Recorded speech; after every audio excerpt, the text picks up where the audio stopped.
une étudiante sans histoire disparaît de chez elle. Et le plus incroyable, c'est que son frère a vu l'enlèvement sans réaliser l'urgence de la situation. Qui est donc cet homme en tenue de camouflage avec qui elle s'enfonce dans la forêt? Aujourd'hui, la triste histoire de Holly Bobo.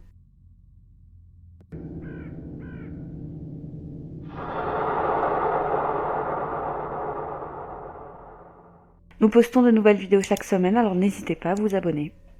Nous sommes dans le Tennessee et plus précisément dans la ville de Dardenne. Holly Lynn Bobo est une étudiante américaine de 20 ans. Elle est décrite par ses proches comme quelqu'un de doux et timide. C'est une élève sérieuse, elle suit des études d'infirmière à l'université du Tennessee, elle vit chez ses parents avec son frère et est la cousine de la célèbre chanteuse de country Whitney Duncan. Et enfin, elle a un petit ami, un certain Drew Scott, avec qui elle vit une relation sans encombre. Le matin du 13 avril 2011, les parents d'Holly partent au travail vers 7h30. Holly est déjà debout, elle s'est levée à 4h du matin pour réviser un examen important. Jusqu'ici, tout est normal, sauf qu'un quart d'heure après son départ, alors qu'elle vaque à ses occupations professionnelles, la mère d'Holly, Karen Bobo, reçoit un coup de fil. C'est sa voisine. Elle est inquiète. Elle lui dit que son fils lui a rapporté avoir entendu un cri émanant de la résidence des Bobos à l'instant. Le cri était perçant et avait tout l'air d'un véritable cri de détresse, vient de lui expliquer son fils.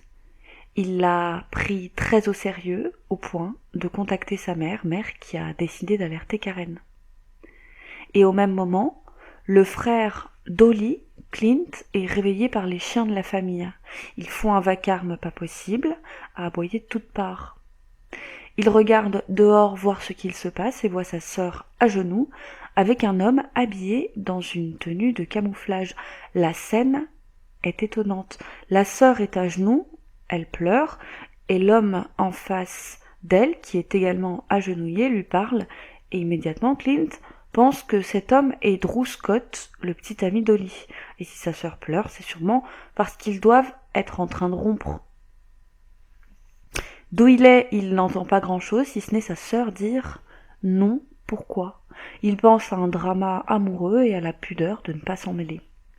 Et c'est précisément à ce moment que le téléphone familial sonne. Clint répond, c'est sa mère au téléphone, elle est paniquée, elle lui explique que Holly est en danger. Le frère répond que non, c'est juste Drew, le petit ami, ce à quoi la mère va répondre « Clint, ce n'est pas Drew, prends une arme et tire-lui dessus. » Ce à quoi Clint va répondre « Quoi ? Tu veux que je tire sur Drew ?» Et moins de 5 minutes après, la mère est déjà en train de composer le 911. Une mère sent ces choses et pour elle, elle en est certaine, sa fille est en danger. Mais malheureusement, comme elle est au travail dans un autre comté, son appel atterrit chez les secours, mais pas les bons. Au même moment, Clint jette un coup d'œil de plus près à sa sœur. Elle est là, dehors, au loin, et marche en direction de la forêt avec celui qu'il pense être Drew. Mais à y regarder de plus près, Clint se rend compte que cet homme est bien plus grand que Drew. Ce n'est pas Drew. Il se munit immédiatement de son téléphone et appelle Holly.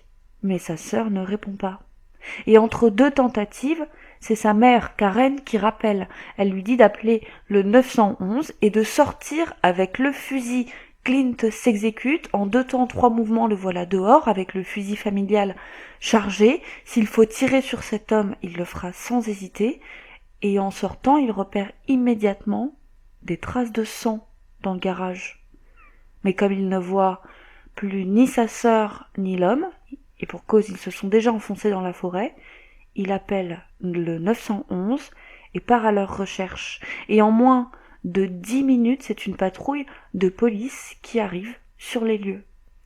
Holly est toujours introuvable. Les autorités contactent immédiatement l'opérateur téléphonique de la jeune fille.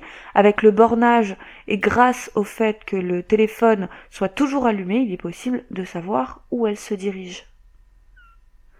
Le téléphone d'Holly à 8h17 indique un trajet vers le nord en direction de l'Interstate 40 dans une région boisée. De 8h30 à 9h, le téléphone arrête de bouger pendant 20 à 30 minutes avant de recommencer à voyager vers le sud cette fois, mais l'itinéraire est différent de celui de l'aller. Une première équipe de police fonce sur les lieux près de l'Interstate. À 9h25, c'est la dernière fois que le téléphone de Holly va être repéré. Après, il n'y a aucune trace. Le téléphone n'est plus en marche et d'ailleurs il sera retrouvé sur place plus tard. Quant à la première équipe qui s'est déplacée près de l'Interstate, au même moment, une partie des enquêteurs se concentre sur les derniers instants d'Holly. Ils constatent qu'il y a du sang d'Holly par terre. Elle a donc été blessée et il y a une empreinte palmaire non identifiée sur sa voiture. Les proches sont interrogés, on rapporte aux enquêteurs qu'une camionnette blanche avait été aperçue roulant à toute allure le matin du meurtre, puis c'est au tour du frère d'Holly de dire ce qu'il a vu. Il décrit l'homme qu'il a vu. Il s'agit d'un homme mesurant entre 1m78 et 1m80, pesant entre 80 et 90 kilos. Il a les cheveux foncés et suffisamment longs pour dépasser de sa casquette et couvrir sa nuque.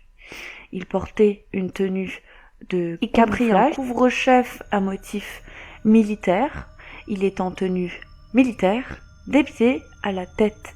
Étonnant. Et enfin, Clint se souvient de la voix particulièrement grave de l'assaillant. Une enquête minutieuse des environs va faire émerger plusieurs objets appartenant à Holly, dispersés un peu partout dans la région. Sa box de déjeuner, un reçu avec son nom dessus, sa carte d'étudiante et enfin, comme vous le savez, son téléphone portable.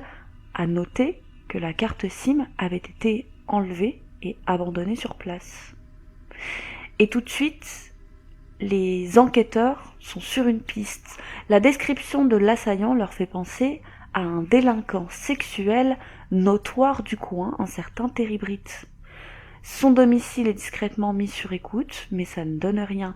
Il a un alibi, et il ne sera même jamais inculpé faute de preuves.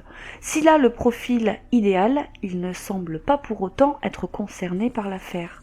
Mais retenez bien son nom, on y reviendra plus tard.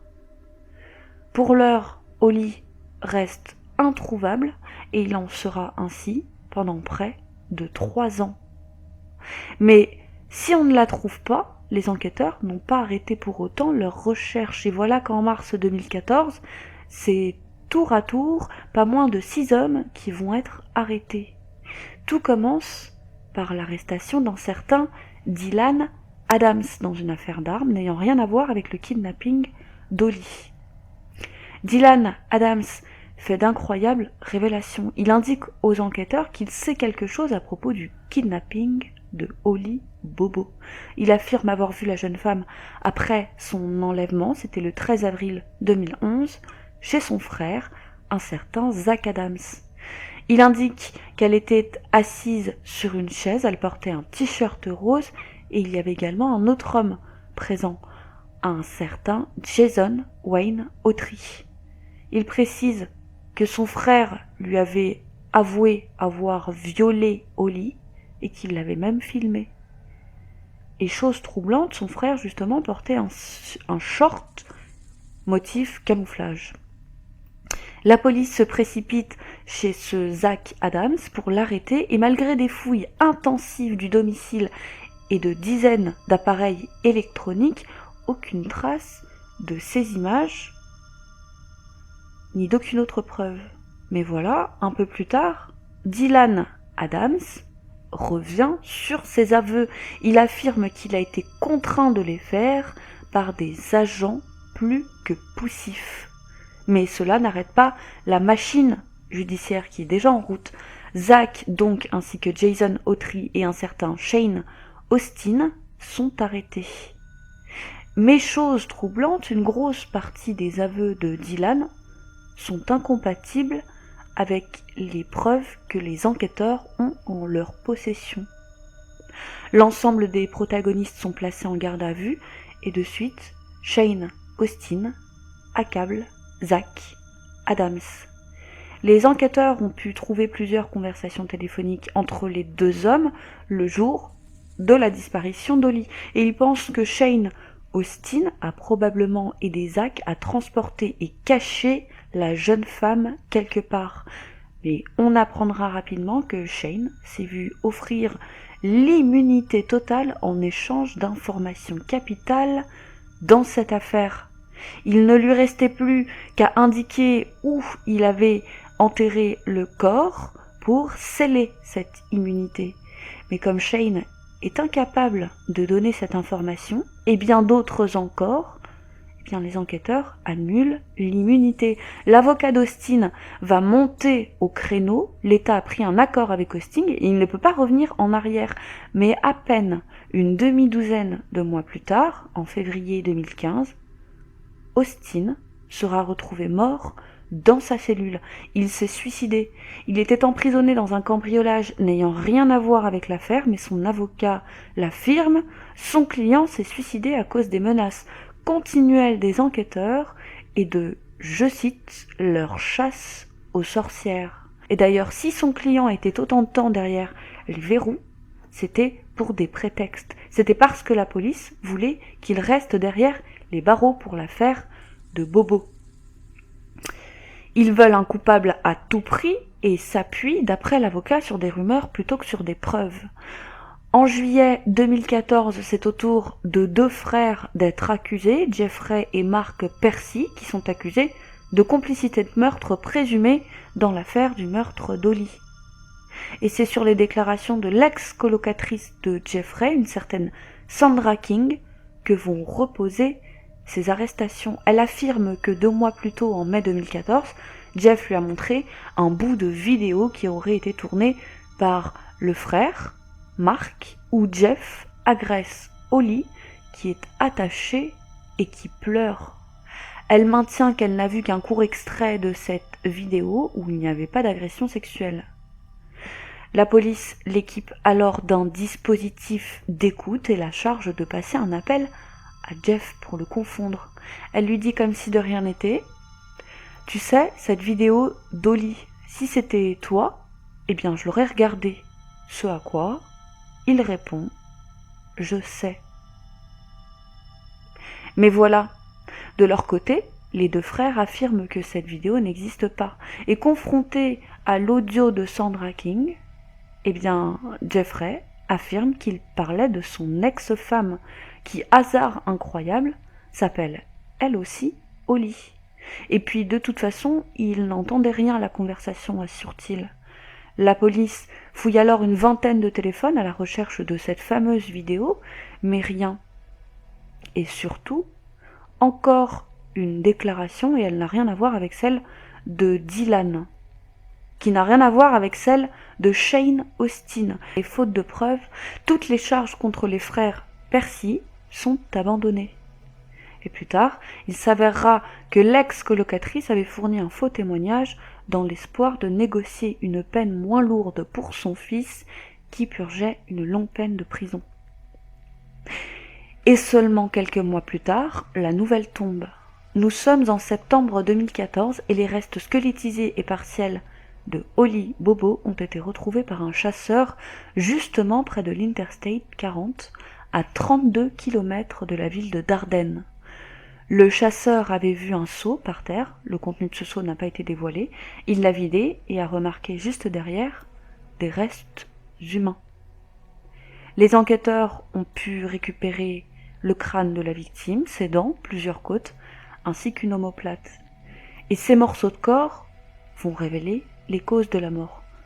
Le crâne présente un impact de balle à l'arrière, balle qui est ressortie par sa pommette gauche. Holly, 21 ans, a donc été assassiné. Mais impossible d'en savoir plus vu l'état de ces parties du corps. Même si les enquêteurs pensent que le mobile était probablement l'agression sexuelle. Le temps presse pour les enquêteurs, l'attention médiatique est sur eux, la pression est à son comble, il leur faut un coupable. Alors, ils ont pendant des mois intensifié leur enquête sur les frères Adams, Autry ainsi que Shane Austin, même si ce dernier s'est suicidé. Et l'enquête aboutit 3 ans après sur des procès. Et c'est Zach Adams qui sera le premier jugé en septembre 2017. Et il se dit 100% innocent. Son avocate rappelle que l'affaire ne repose sur aucune preuve directe, uniquement des preuves circonstancielles. Autry aurait brodé une histoire à peu près crédible en échange d'une réduction de peine, et elle rappelle que la moitié de ce qu'il a dit s'était révélé faux. Elle rappelle que les frères Adams ainsi qu'Autry sont trop grands pour être l'homme en tenue de camouflage. Trop gros ou trop maigre, Austin. Trop gros ou trop maigre aussi, seul Austin a la même morphologie. Mais il est roux et a les cheveux courts. On est loin du brun cheveux mi-longs. Et Zach aura un témoin de taille qui viendra témoigner en sa faveur. C'est l'ancien enquêteur principal de l'affaire, Terry Dickus. Il explique qu'il a de suite écarté les hommes. Le téléphone de Zach n'a jamais été proche de celui de Holly au moment de l'enlèvement. Ils étaient loin l'un de l'autre, et ce n'est que vers 9h10, soit 1 heure plus tard, qu'ils sont entrés dans le même secteur. Idem pour les autres hommes. Les bornages téléphoniques sont très éloignés de ceux de Holly, sans compter qu'aucune de leurs empreintes n'est celle retrouvée sur les lieux de l'enlèvement. Donc, en vertu de tous ces éléments, pour lui, Zach Adams et les autres sont innocents. Certains se sont embourbés dans des déclarations s'accusant les uns les autres, et voilà tout. Les voilà, aujourd'hui, tous suspectés. Et l'avocate rappelle d'où a commencé les accusations pour son client, de son frère, Dylan, pris dans une affaire de détention d'armes qui n'avait rien à voir avec l'affaire Bobo. Il avait finalement avoué avoir vu Holly chez son frère Zach. Déjà, et chose que je ne vous ai pas précisée, elle rappelle que Dylan souffre d'un handicap mental. Il lit avec difficulté et est incapable, par exemple, de lire l'heure. C'est une personne fragile et influençable. Et il risquait une lourde peine pour cette affaire d'armes. Alors il a accepté un accord avec le procureur. Le même procureur que celui qui s'occupe du dossier Bobo. Le procureur lui propose de lui éviter une lourde peine de prison s'il va un temps vivre chez un policier à la retraite, un certain Denis Benjamin, que Dylan n'a jamais vu, probablement pour le remettre sur le droit chemin. Dylan accepte, la peine étant beaucoup moins longue, il emménage chez l'ancien flic, et moins de 5 semaines plus tard, Denis, l'ancien flic, appelle le 911 et déclare que la personne qui l'héberge a des aveux à faire sur le meurtre d'Holly Bobo. Et voici comment Dylan a commencé à accuser son frère avant de se rétracter un peu plus tard, comme vous le savez. L'avocate estime que l'État a utilisé des techniques contraires à l'éthique pour forcer Dylan à avouer. D'ailleurs, une grande partie de ce qu'il a avoué s'est révélé être faux. Pour elle, il y a eu un effet boule de neige de déclarations toutes plus différentes les unes que les autres, car tous ont été effrayés par les peines qu'annonçaient les enquêteurs. Ils avouaient tout et n'importe quoi, pourvu qu'on les laisse, eux, tranquilles, car au final, ils se disent tous innocents. Pour la défense, c'est simple, c'est Terry Britt, le coupable, souvenez-vous, le prédateur sexuel, maintes fois condamné. Elle rappelle qu'il n'a jamais été blanchi par le bureau de police, et surtout rappelle qu'il y a plus de preuves qui l'incriminent lui plutôt que les 4 autres suspectés réunis. Elle rappelle que lui correspond physiquement parfaitement à l'homme en tenue de camouflage, et sa voix a été enregistrée et présentée à Clint, le frère de Holly, souvenez-vous, il avait parlé d'une voix particulièrement grave. Eh bien, Clint trouvait les 2 voix particulièrement similaires, sans compter que ce Terry Britt avait déjà, par le passé, traqué des femmes, et exclusivement des blondes. Et il a été écarté grâce à l'alibi que lui avait procuré sa femme, qui est de base alibi bancal, voire suspect, une fois qu'on creuse. Sans compter que, quoi qu'elle dise aujourd'hui, quelle valeur ça a quand on sait que par le passé, elle accompagnait parfois son mari chasser ces fameuses femmes blondes.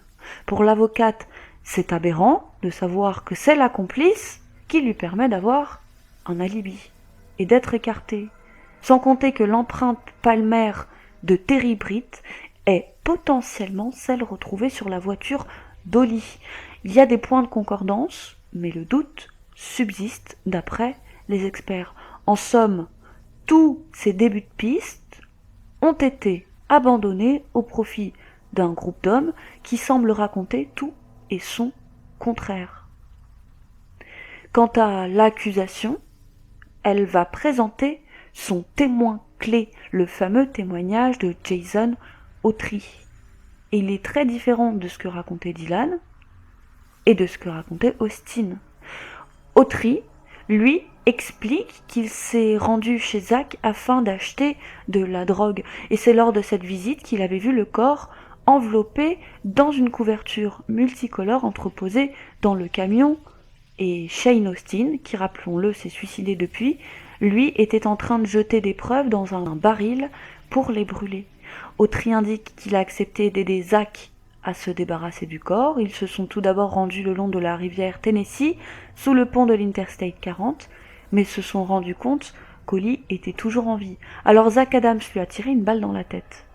Et craignant que le bruit du coup de feu n'attire l'attention, il décide de charger Holly dans le camion pour la déposer ailleurs.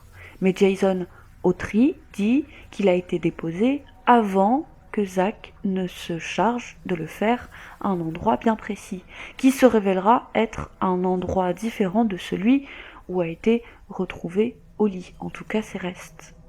Pour l'accusation, Shane Austin, celui qui s'est suicidé, et les frères Adams se sont rendus chez Clint Bobo, donc la famille Bobo, pour lui apprendre à fabriquer de la méthamphétamine. Et quand ils sont arrivés, Holly serait sortie en criant, suite à quoi les trois hommes auraient décidé de l'enlever. Inutile de vous dire que Clint Bobo a toujours réfuté avoir eu rendez-vous chez lui pour une histoire de drogue. Une fois kidnappé, eh bien les trois hommes, Shane Austin et les frères Adams, l'ont violé dans une grange locale qui appartient à la famille d'Austin. Le procureur ajoute que c'est Shane Austin qui est l'homme en tenue militaire qui accompagnait Holly. Difficile pour eux de dire autre chose, car encore une fois, c'est le seul qui ressemble vaguement à la description du suspect.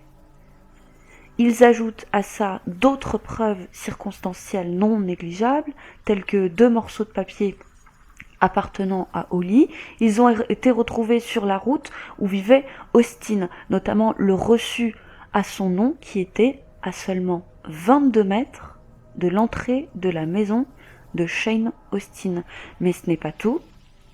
Zach Adams conduit un camion blanc. C'est exactement le type de véhicule repéré sur les lieux le matin du drame. Sans compter qu'une jeune femme va venir témoigner. C'est l'ex-conjointe de Jack Adams, l'accusé. Elle déclare qu'un jour, il lui a dit, je cite, qu'il m'attacherait comme il l'avait fait avec Holly Bobo et que plus personne ne me reverrait. Dylan, le frère de Zach, aura dit au cours de l'enquête avoir été menacé par son frère. Il lui aurait dit qu'il creuserait un trou à côté d'elle s'il ne la bouclait pas. Il parlait d'Holly. Une arme sera présentée par l'accusation comme étant l'arme du crime, et il n'y a aucune trace ADN, rien reliant cette arme au meurtre. Vu qu'elle a passé en plus de ça un temps prolongé dans l'eau, eh bien les tests balistiques n'ont rien donné. Simplement, comme son propriétaire avait déclaré l'avoir eu en échange de drogue de la part de Shane, Austin et Jason Autry, eh bien il s'est dit, et les enquêteurs aussi se sont dit, que c'était peut-être là l'arme du crime. Et pour beaucoup, cette arme est une vaste blague. Elle a été retrouvée 2 mois avant le procès, bien des années après l'enlèvement, et rien ne la relie encore une fois au crime. C'est une histoire que semblent vouloir raconter les enquêteurs, disent certains. Ça reste une preuve encore une fois circonstancielle, et toutes vont-elles être suffisantes pour condamner Zach Adams? Eh bien oui, puisque le 23 septembre 2017, il sera condamné pour enlèvement, viol aggravé et meurtre au 1er degré, ainsi à la prison à vie, sans possibilité de libération conditionnelle. Et Zach Adams est donc actuellement en prison. C'est ensuite au frère de Zach d'être jugé, Dylan Adams, le 18 janvier 2018. Cela fait un moment qu'il est revenu sur ses aveux. Il maintient que les enquêteurs ont fait pression sur lui, qu'il était prêt à dire tout ce qu'il voulait pour en finir. Il se dit totalement innocent, mais il est réaliste. Il sait qu'en plaidant non coupable, il risque de lui arriver la même chose qu'à son frère, la prison à vie. Alors, il fait ce qu'on appelle un plaidoyer d'Alford. À travers ce plaidoyer, l'accusé certes accepte de plaider coupable et de négocier, voire de prendre des peines lourdes, mais l'accusé est réaliste. Il se dit que jamais, au vu des preuves qui seront présentées devant le jury, il ne pourrait prétendre à l'acquittement, ou alors le risque de prison à vie est trop élevé. Alors, dans son cas, Dylan accepte de purger une peine de 15 ans simultanément à une peine de 35 ans pour avoir facilité le meurtre d'Holly. En tout cas d'après sa toute première version. Et malgré le procès, en gros, les jeux sont faits pour lui. Sa mère expliquera qu'il était gardé éveillé toute la nuit sans manger ni boire pendant ses auditions. Il a été manipulé. Ils ont eu son fils à l'usure. Il avait juste abdiqué et raconté exactement ce qu'on lui disait de raconter. Et Dylan lui-même décrira une séance. J'essayais de raconter ma version et les agents me disaient « Non Dylan, ça ne s'est pas passé comme ça ». Ou encore « Ça s'est pas passé plutôt comme ça ». Jeffrey Percy, l'un des frères faussement accusés par son ex-compagne Sandra King, qui voulait en réalité aider son fils en essayant de réduire donc sa longue peine de prison, comme je vous le disais, eh bien il est venu expliquer que ses pensées allaient à la famille Bobo, mais rappeler que lui aussi avait bien failli être broyé par le système judiciaire et que toutes ces techniques policières à charge qu'il entend, eh bien, il les a vécues. Sans surprise, comme un plaidoyer avait été signé, Dylan est condamné à purger 35 ans de prison. Quant à Jason Autry, qui a témoigné et permis l'incarcération des frères Adams, eh bien, il dort toujours en prison. Aucun procès n'est à venir pour lui. Mais en principe, vu son aide précieuse, il devrait être gracié. Mais beaucoup pensent que l'affaire n'est pas terminée. L'avocate de Zach Adams fait tout son possible pour obtenir un jugement. Il y a des chances que ce soit accepté. Alors, vous imaginez bien que ce n'est pas dans l'intérêt de la police de libérer Jason Autry. Il pourrait encore être utile aux enquêteurs. Lui qui pensait témoigner à charge et s'en sortir, eh bien il semble qu'il est loin de voir le bout du tunnel. Il dort à ce jour en prison. Donc affaire à suivre, peut-être. Impossible en tout cas aujourd'hui de dire ce qu'il était précisément arrivé à Holly. L'issue de cette affaire divise les Américains. Pour certains, justice a été rendue, pour d'autres non. Comme toujours, je vous laisse en tirer vos propres conclusions et vous dis à bientôt pour une autre triste histoire.